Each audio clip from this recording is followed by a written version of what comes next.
Remaja sekarang itu lebih kritis.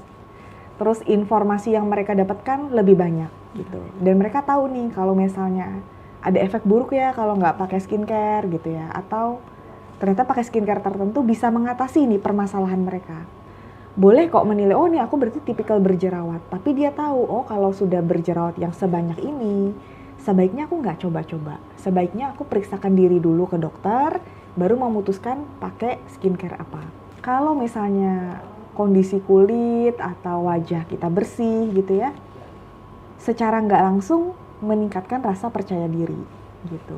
Tapi kalau ada bermasalah, misalnya ada berjerawat atau apa, biasanya orang-orang akan datang mencari dokter. Kenapa? Karena aku malu gitu. Jadi ada perasaan seperti itu. Ini ada izin BPOM-nya nggak sih? Soalnya sekarang banyak. Jadi isi atau komposisi dari bahan skincare-nya ternyata misalnya ilegal gitu ya. Nggak boleh sebenarnya. Tapi dipasarkan atau dijual gitu. Jadi memang kita harus lihat ya izinnya gitu.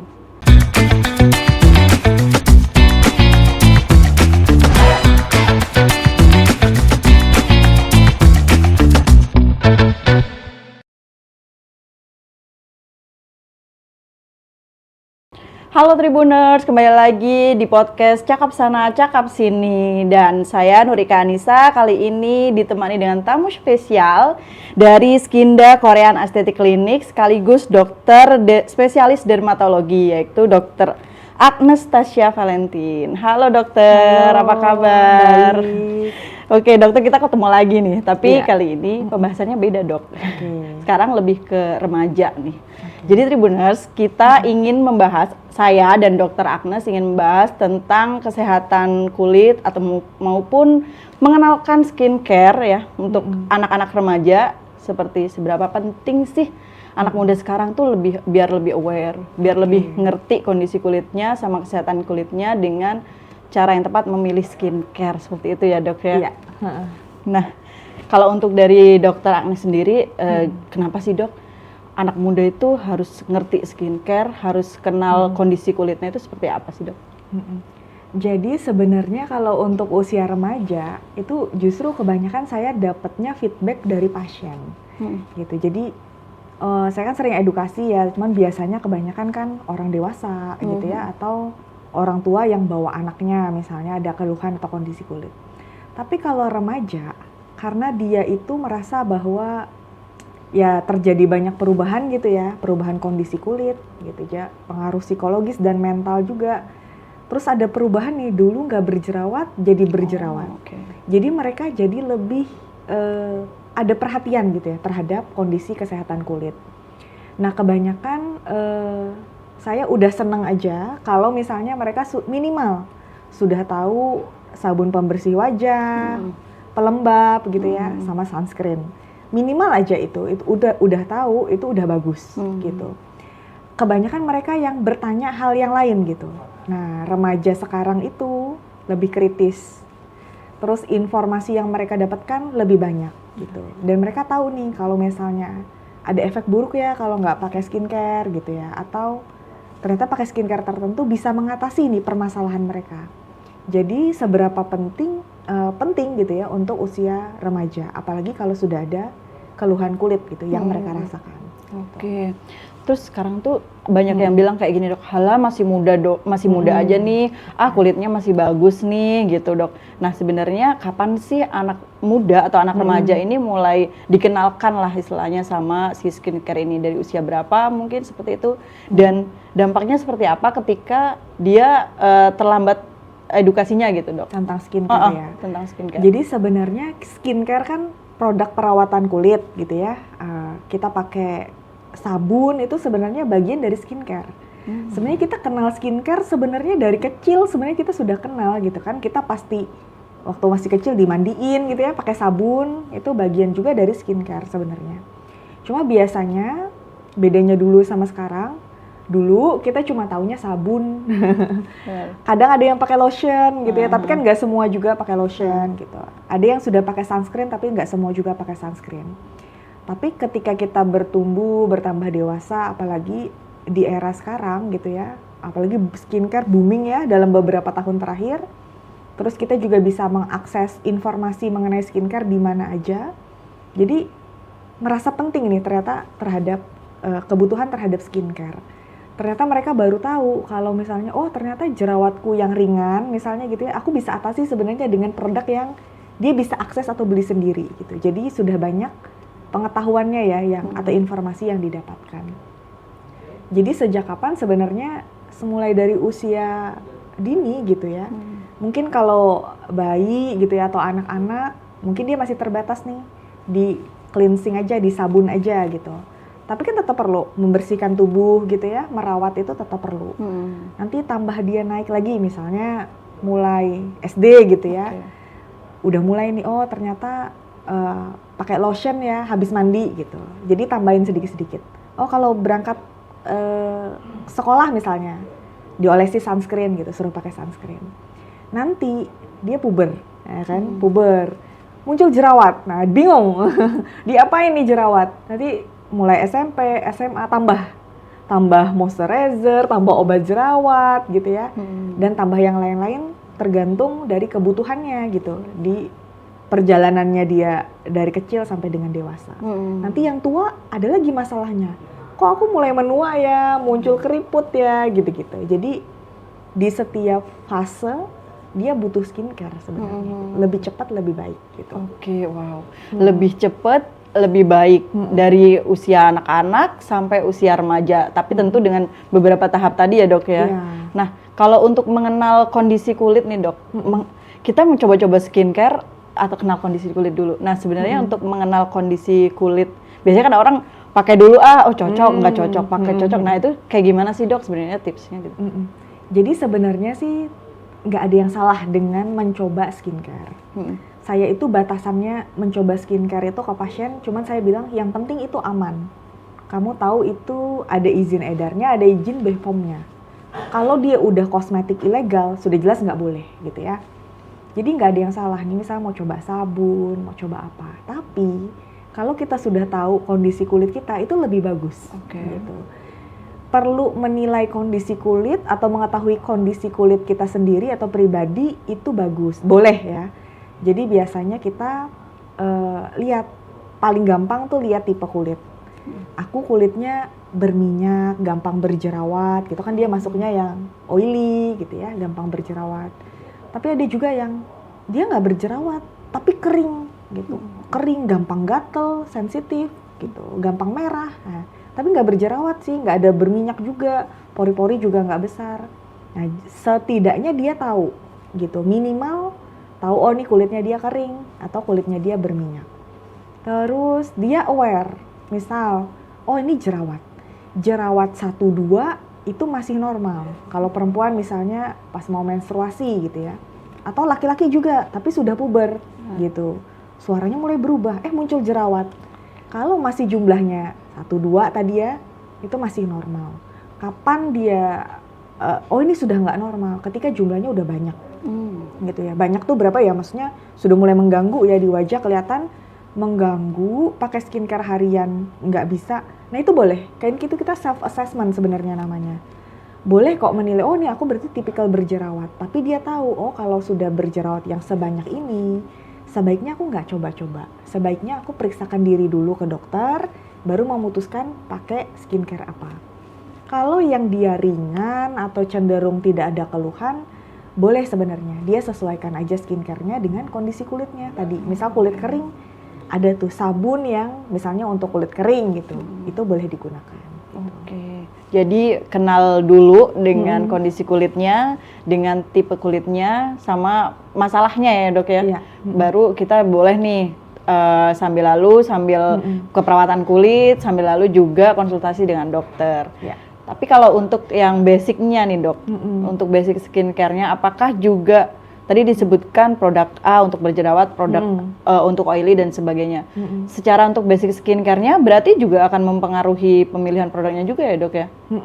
Jadi biasanya sih kalau di pasaran ya secara umum, biasanya mereka bagi paling tidak ya, satu merek skincare itu pasti punya produk untuk kulit berminyak dan berjerawat, sama yang kulitnya kering atau sensitif. Minimal dia biasanya bagi 2. Tapi ada nggak yang banyak ya, tipenya banyak, ada juga. Misalnya untuk yang kulit anti aging gitu ya, untuk yang kulit menua gitu ya, atau usia di atas 30 tahun, ada juga dia khususkan skincare-nya. Nah, tapi setidak-tidaknya di dalam kita memilih skincare itu minimal tuh 3. Satu, cleanser atau pembersih atau sabun kita bilangnya. Yang kedua, moisturizer gitu. Jadi setelah disabuni, dibersihkan, kita kembalikan lagi ke lembapannya gitu. Jadi pakai moisturizer. Baru yang terakhir sunscreen kalau selama ada sinar matahari ya. Kalau malam hari tidak perlu gunakan sunscreen. Jadi sunscreen gunanya untuk memproteksi dari sinar matahari. Jadi dibersihkan, dilembabkan tadi ya, dikembalikan ke lembapan alami kulitnya, baru dia diproteksi. Nah, nanti tuh muncul cabangnya dari 3 ini. Nanti denger lagi ada namanya micellar water. Benar. Ada namanya serum, ada namanya essence gitu ya. Terus ada lagi macam-macam make up remover. Ada step 1, step 2. Nah, sebenarnya cuma pengembangan ya dari yang basic. Jangan kebalik, gunakan dulu yang basic, rutinkan dulu yang basic, tahu dulu kebutuhan kulit yang basic apa. Gitu. Jadi sabun ya gunakan yang kalau kita kering kulitnya, jangan gunakan untuk yang berminyak dong, nanti tambah kering gitu. Nanti yang lain-lainnya tuh biasanya sesuai kebutuhan. Make up remover sama micellar water muncul karena tahu bahwa kebanyakan perempuan pakainya make up. Jadi sebelum dia pakai sabun, dibersihkan dulu make upnya baru disabun gitu. Jadi supaya lebih bersih make upnya. Tujuannya itu. Tapi kalau yang lain-lain biasanya nanti tergantung kondisi kulit gitu.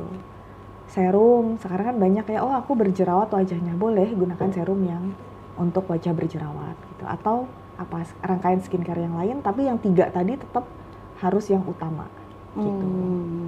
Jadi 3 utama dulu sebagai basic, nanti selebihnya untuk tambahan ya dok, sesuai kondisi kulit. Sesuai kondisi kulit. Kayak toner, serum dan sebagainya itu juga ada rentang jeda waktunya juga kan dok? Pemakaiannya ya? Iya ada. Jadi kalau misalnya, oh ada, tapi aku pakai toner loh dok, nggak apa-apa. Yang penting yang 3 tadi jangan dihilangkan gitu. Jadi pakai toner tapi nggak pakai sunscreen, ya jangan gitu. Yang 3 tadi dulu, kalau misalnya kamu mau tambahin toner boleh, sesuai kondisi kulit ya gitu. Dan tahu sebenarnya fungsinya toner itu apa gitu. Tambahin serum boleh nggak dok? Boleh, sesuai kondisi kulit. Misalnya dia tahu nggak ada masalah sih, cuman pengen lebih cerah, kan banyak ya sekarang. Jadi dia kasih serum. Tambahin serum untuk mencerahkan, boleh, nggak masalah gitu. Oke. Dok, kalau misalnya nih ada yang masih belum kayak nanti aja lah gitu, maksudnya nggak sampai yang harus perawatan ABC dan lain-lain. Itu untuk dampak secara kayak psikologisnya juga atau mungkin estetikanya juga itu seperti apa sih dok? Jadi remaja itu kalau dia datang, biasanya kalau dia sudah ada keluhan kulit, biasanya kalau ditanya kenapa dia mau mengobati gitu ya, dia pasti ada rasa tidak percaya diri karena kondisi kulitnya gitu. Kalau dia atau enggak, ya mungkin dia dilihat sama orang tuanya atau sama teman-temannya gitu, oh kamu berjerawat sih misalnya gitu. Jadi baru dia ngobati ya kondisi kulitnya. Jadi sebenarnya kalau misalnya kondisi kulit atau wajah kita bersih gitu ya, secara nggak langsung meningkatkan rasa percaya diri gitu. Tapi kalau ada bermasalah, misalnya ada berjerawat atau apa, biasanya orang-orang akan datang mencari dokter. Kenapa? Karena aku malu gitu. Jadi ada perasaan seperti itu. Jadi baru makanya diobati gitu ya. Tapi kalau misalnya aku nggak ada permasalahan kulit gitu ya, yang penting dia pakai yang basic aja, sebenarnya tidak terlalu ada pengaruh dampaknya ya terhadap psikologis karena dia tidak bermasalah gitu. Tapi kalau orang-orang yang ada permasalahan kulit memang sebaiknya diobati gitu supaya kondisi kulit jadi lebih baik. Nanti gini, kebanyakan tuh kalau remaja itu sebenarnya jerawat ya. Jerawat itu kalau parah atau berat, dia akan meninggalkan scar atau jaringan parut. Jaringan parutnya nanti dia menyesalnya di kemudian hari, usia sudah dewasa baru mengobati scar gitu. Padahal kalau mau aware dari waktu muda atau waktu remaja, pasti tidak akan separah itu, gitu. Atau kondisi scarnya tidak akan separah itu, gitu. Jadi ternyata berhubungan ya dengan yang kita alami beberapa tahun yang lalu, gitu. Jadi merawat kulit sewaktu remaja, gitu ya, itu penting, gitu. kalau kita nggak merawat kulit, nanti terutama yang bermasalah ya, yang tidak dirawat, nanti di kemudian hari kita bilangnya apa ya? Nanti kalau mau memperbaiki kulit, biaya yang akan kamu keluarkan itu lebih besar dibanding dari waktu muda sudah rutin gunakan skincare, sudah merawat gitu ya. Dibandingkan nanti begitu sudah dewasa, oh ternyata sudah banyak misalnya masalahnya gitu sih. Oke. Selain penting untuk mengetahui lebih dini tentang perawatan kulit, nah itu ada nggak sih dok, misal kesalahan-kesalahan ketika perawatan kulit gitu bagi anak remaja gitu, biar nanti dia nggak mengulanginya lagi nih? Remaja itu biasanya kalau yang sekarang tuh sukanya coba-coba. Nah, tapi balik lagi ya, sebenarnya kalau coba-coba aja itu ya wajar sebenarnya, nggak salah juga gitu ya. Kan dia mau coba nih ganti dari sabun yang ini ke ya sabun yang ini, asal nggak menimbulkan tadi permasalahan kulit dan disesuaikan dengan kondisi kulitnya, dan kamu tahu bahwa produk itu aman gitu ya. Yang penting aman dulu deh, aman dulu baru fungsinya apa. Nomor satu tuh aman, jadi safety-nya dulu. Lihat nih produk kita nih ada izin edarnya nggak sih, ini ada izin BPOM-nya nggak sih, soalnya sekarang banyak jadi isi atau komposisi dari bahan skincare-nya ternyata misalnya ilegal gitu ya, nggak boleh sebenarnya, tapi dipasarkan atau dijual gitu. Jadi memang kita harus lihat ya izinnya gitu. Nah kemudian remaja itu dia banyak informasi, kebanyakan informasi. Sekarang beda sama dulu. Kalau dulu orang itu salah karena dia nggak tahu, iya kan? Kalau dulu kita salah itu nggak ada yang ngasih tahu loh. Aku nggak tahu kalau harus seperti itu, pakai sunscreen lalala. Tapi kalau sekarang dia kebanyakan karena dia terlalu banyak informasi. Dia nggak tahu nih yang benar yang mana, yang salah yang mana gitu ya. Jadi dia bingung karena saking banyak informasi. Sebenarnya paling gampang kita cek pemberi informasi ini siapa gitu loh. Supaya kita percaya bahwa apa yang dibicarakan itu sesuatu yang benar gitu. Tentunya lebih harus kita percayai adalah orang-orang yang memang misalnya dokter gitu ya, yang memang dia punya background pendidikan gitu ya, atau dia punya sekolah gitu ya yang dia pelajari secara khusus memang di bidang itu gitu. Jadi dia ketika dia bicara dia sudah ada ilmunya gitu. Tapi emang nggak boleh dok mendengarkan yang lain-lain, influencer atau apa. Boleh gitu, cuman harus di-filter gitu. Tidak semua itu benar gitu. Harus cross check. Intinya harus cross check, jangan ditelan mentah-mentah kalau informasi. Terus kalau remaja itu biasanya apa ya kesalahannya? Kalau misalnya penggunaan skincare tidak sesuai kondisi kulit aja. Itu juga masih sering. Kayak misalnya oh ya dia sudah tahu dia misalnya kulitnya kering, tapi dia nggak pakai sabun gitu ya, atau nggak pakai lotion gitu yang untuk kulit kering gitu.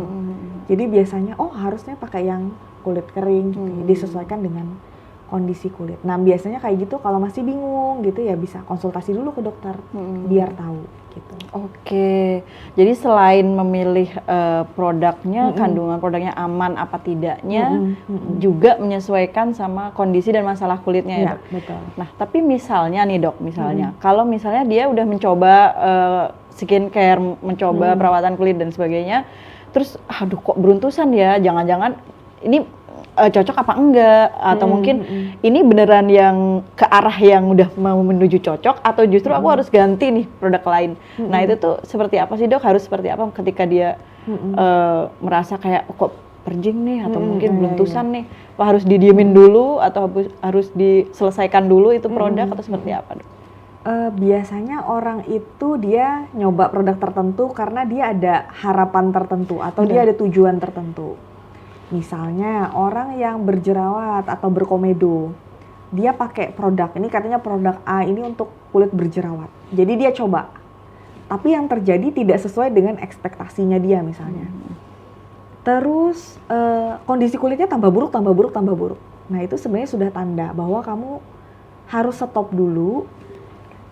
Boleh stop produknya dulu, terus konsultasikan ke dokter, atau pada saat yang bersamaan ya langsung konsultasikan ke dokter gitu, supaya diberitahu yang benar itu seperti apa. bisa jadi dia efek samping yang sementara ternyata gitu kan, kita nggak tahu, oh nih ternyata produk ini tuh memberikan efek samping sementara yang seperti ini gitu.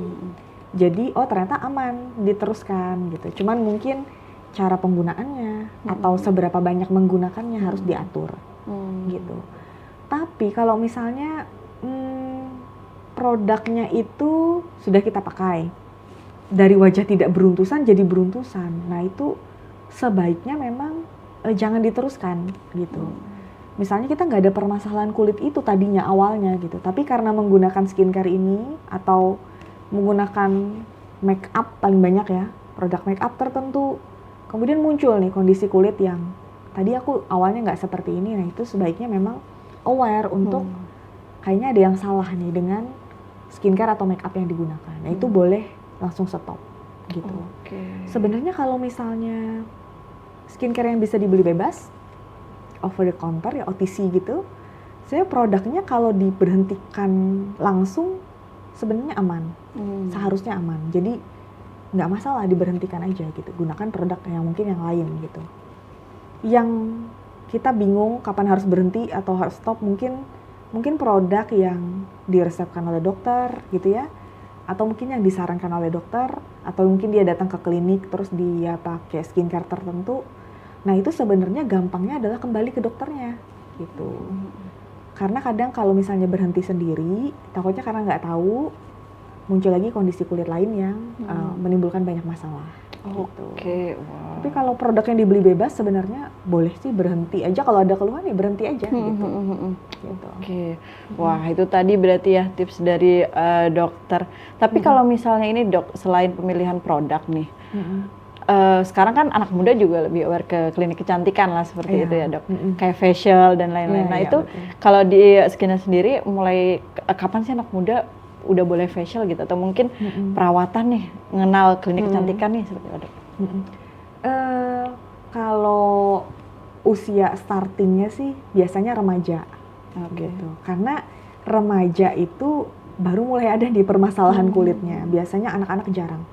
Anak-anak kalau ada permasalahan kulit tertentu ya biasanya datang ke dokter spesialis kulit, diobati sebentar sembuh. Tapi kalau untuk perawatan, yang ke arah perawatan tuh biasanya usia remaja. Biasanya mereka datang dengan jerawat atau keluhan kulit yang lain. Tapi ada nggak yang sampai usia berapa karena nggak ada masalah kulit ya, terus dia baru datang usia 30, baru dia menyadari ada apa flek atau apa. Ada juga gitu, yang di usia 20-30 tahun baru merasakan ada keluhan di kulit gitu, sehingga baru ke klinik. Jadi sebenarnya balik lagi ke kebutuhan kulit dan permasalahan kulit.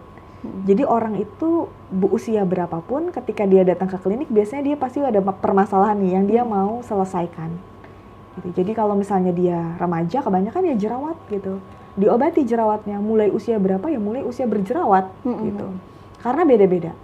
Ada yang 12 tahun udah berjerawat, ada yang SMP 14-15 tahun baru bermasalah, dulu nggak apa-apa dok gitu. Ada yang SMA gitu. Terus kalau yang usia 20-30 tahun biasanya ingin mencerahkan gitu kan ya, pengen lebih glowing gitu. Ada, jadi wajahnya misalnya kusam gitu, jadi pengen diobati. Terus tadi juga ada tanya tentang facial. Jadi kalau facial kan dia basicnya adalah membersihkan. Jadi membersihkan cuma lebih dalam. Kalau kita bersihkan di rumah kita pakai sabun. Kalau kita bersihkan facial gitu ya, itu kalau misalnya kita ada komedo yang bisa dikeluarkan, dia akan dikeluarkan. Jadi pembersihannya lebih dalam. Facial bisa mulai usia remaja juga sudah boleh gitu. Kalau memang ada keluhan atau kondisi kulitnya boleh. Ketika misal pengen facial nih dok untuk anak remaja ya, itu harus kondisinya misal dia berjerawat, nah itu ada catatan nggak dok untuk anak muda ya ini? Kalau misalnya pertama pasti konsultasi dulu. Jadi biasanya facial itu ditentukan atau diresepkan oleh dokter karena dia ada tujuannya. Kadang-kadang kamu nggak boleh facial dulu, jadi gunakan dulu misalnya perawatan obat oles atau obat minum sebelum melakukan facial, pasti ada tujuannya. Misalnya kalau di facial sekarang, misalnya kondisi komedonya ini terlalu keras, jadi nanti kondisi wajah jadi bekasnya banyak gitu. Jadi kulitnya ini di preparation, disiapkan dulu oleh dokternya, mungkin 2 minggu atau 3 minggu, baru dia lakukan facial atau treatment tertentu. Tapi kalau misalnya nggak ada masalah ya, sambil datang gini aja, misalnya langsung datang, langsung facial gitu, boleh, nggak masalah juga. Saya kan facial perawatan, pembersihan kulit aja. Dan ada mengangkat sel kulit mati juga. Nah, pengangkatan sel kulit mati butuh nggak butuh gitu. Kan kulit itu kan dia tumbuh ya. Kulitnya tumbuh tambah tua gitu. Yang lapisan paling atas nih kulit yang paling tua gitu. Yang seharusnya setiap 28 hari sekali, 4 minggu ya, dia lepas gitu. Ganti jadi kulit yang baru.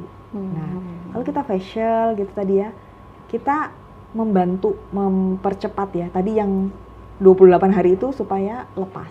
Oh, oke. Gitu. Jadi dibantu untuk dibersihkan tadi. Jadi selain rutin double cleansing dan sebagainya, juga facial juga membantu ya, Dok ya? Membantu. Itu juga banyak juga dilakukan anak muda, Dok, di ini? Banyak, lumayan banyak. Karena kalau facial kan dia relatif aman ya. Tidak ada, misalnya tindakannya tidak beresiko. Seperti misalnya suntik obat tertentu di wajah gitu ya, tindakan-tindakan misalnya laser atau apa. Kalau facial relatif aman, sehingga yang usia muda pun yang datang banyak. Gitu. Oke. Baik, selain laser berarti tetap harus dikonsultasikan ya, Dok ya? Betul, untuk ininya ya? jadi konsultasi. Apapun tindakan medisnya ya, sebaiknya memang konsultasi dulu supaya dia tepat gitu, pemilihan tindakannya itu lebih tepat. Oke, wow, lebih terarah dan lebih tepat juga ya, bisa edukasi juga lebih banyak ya, Dok ya. Oke, Dok, mungkin satu nih, Dok, untuk pesan untuk kepada anak muda atau kepada orang tua juga, gimana sih biar mereka antara anak muda dan orang tua ini bisa ngerti nih soal perawatan kulit untuk anaknya atau mungkin adiknya dan sebagainya, Dok. Seperti apa nih, Dok? Ya, jadi kalau di rumah biasakan punya 3 kebiasaan tadi.